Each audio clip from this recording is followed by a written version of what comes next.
நான் ஏதோ யோசிச்சுக்கிறான். டே மச்சி,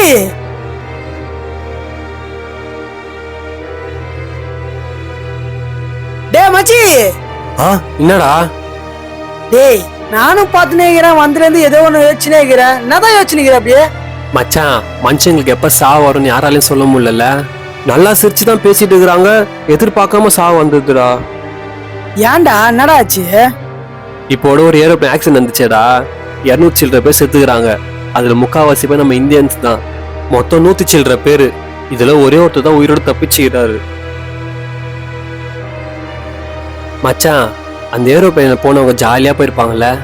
இன்னைக்கு ஏரோப்ளேன் ஆக்சிடென்ட் ஆக போகுது, இன்னைக்கு ஒரு விபத்து இருக்கு, இன்னைக்கு நம்ம சாவ போறோம், அதெல்லாம் அவங்க நினைச்சிருக்க விட மாட்டாங்கல்ல. அதே போல அந்த ஏரோப்ளேன்ல ஃபர்ஸ்ட் டைம் டிராவல் பண்றவங்க எவ்வளவு பேர் இருந்திருப்பாங்க. ஊர் விட்டு ஊர் வந்து வேலை செஞ்சு ரிட்டர்ன் வீட்டுக்கு போறவங்க எவ்வளவு பேர் இருந்திருப்பாங்க. 2 கை குழந்தை இருந்துச்சா மச்சான். இந்த உலகத்தை பார்க்காமலே செத்து போயிடுச்சுல. இதெல்லாம் கொடூரமான சாவு மச்சான். யாருமே எதிர்பார்க்காத நேரத்துல இந்த மாதிரி சாவுல இனிமே யாருக்குமே வரக்கூடாது மச்சான்.